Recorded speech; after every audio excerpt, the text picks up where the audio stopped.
In the fall of 2019, an ambitious development company called Everpath Corp. began plans to clear a heavily wooded tract in rural West Virginia. The area had no known historical significance, at least not officially. The project was called Crescent Pines, a luxury retirement community nestled in the mountains. Unbeknownst to the developers, they had chosen the precise coordinates where Welltown once stood, the town that vanished in 1984. But that wasn't 𝐕𝐢𝐝𝐞𝐝 on any map. Not anymore. Construction crews reported odd delays early on, machinery inexplicably failing, tools disappearing, and radios picking up old music broadcasts from decades ago, songs that hadn't played on air in years. Then came the discovery. While digging for water lines, a backhoe struck something solid, an underground stone structure. It was circular, sealed tight, and covered in symbols no one could decipher. Inside were artifacts, a child's shoe, a weathered Bible, and a cassette tape, labeled in faded ink. Don't listen past 3:14. Karen Ames, a geologist and historical consultant, was called in to assess the structure. She had never heard of Welltown, but when she touched the stone's surface, images flashed before her eyes. A bell, a red sky, a man with black eyes smiling in a window. She brushed it off as stress. That night in her hotel, she played the tape. A hiss, followed by a soft, repetitive chime, then whispers, barely audible. The town remembers you, even if you don't remember it. At exactly 3:14 a.m., her clock stopped. All lights flickered. She felt the room grow cold. In the reflection of her window, she saw her own face, but older, worn, with black eyes. 3. The forgotten town re-emerges. The next day, Karen returned to the site and found it abandoned. Not a single worker remained. Bulldozers were left running. Radios buzzed with static. She followed a trail of footprints into the nearby woods. There, in a break in the trees, she saw houses, intact, weathered but standing. She had found Welltown. As she stepped closer, the air changed. It felt thick, too quiet. Trees bent slightly away from her path, and the sun seemed unable to fully shine on the town. Inside the first house, a television played static. A newspaper from June 15, 1984, lay on the table. Local girl claims the bells speak to her. Upstairs, on a child's wall, a crayon drawing showed a tree with the word Welltown carved into it.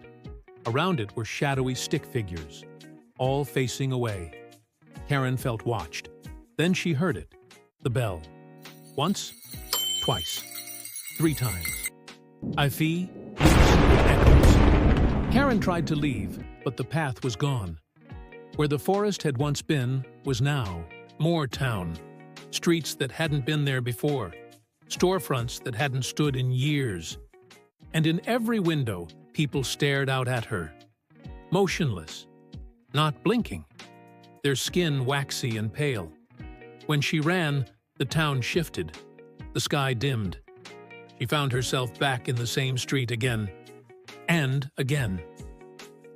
At 3:14 p.m., the town changed. A deep rumble came from underground. Lights turned on in every home. The air smelled like burning leaves and old blood. The people began to move, slowly, glitching, as though caught between film frames. She ducked into the church. On the altar lay a mirror, scratched into its frame. You're not the first. You won't be the last. But you could be the one who remembers. Looking into the mirror, Karen saw a version of herself, trapped, screaming silently. Behind her, something enormous moved through the town like a shadow storm, its form vague but massive, its many eyes never blinking. What Welltown wants. Welltown wasn't a place anymore. It was a memory, a broken record looping the day it vanished. But it was aware now, aware of its erasure. It wanted witnesses. It needed presence to stay real.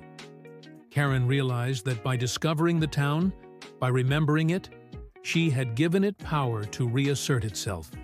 She was the anchor. The whispers told her she could leave, but only if she brought someone else back in her place.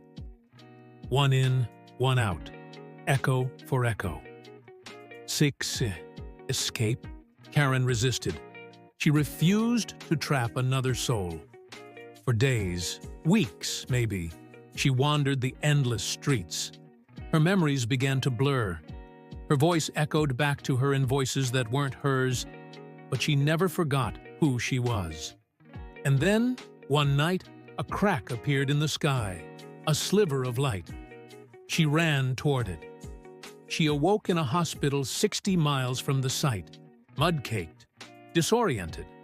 No one could explain where she had been for 23 days, but she remembered everything. And the worst part? A tree had grown behind her house. Its bark was smooth, except for one word carved deep in blood-red letters: Welltown. 7. 1 year later, Karen has become a recluse. She doesn't answer the door. Her windows are always covered, but every June 15th, at exactly 3:14 p.m., a bell rings in her backyard. She doesn't look outside, and she never listens to radios anymore. But sometimes, just before sleep, she hears a soft whisper. You left the door open. We're coming through. Phoebe. Epilogue. An online forum post. Username: 𝐿𝐸𝐶𝐫𝐸88. Date: October 34, 2023. Found an old tape in the woods during a hike in West Virginia. Labeled "Don't Listen Past 3:14. Thought it was a joke. Played it. Weird humming, then a voice said, "Thank you for remembering."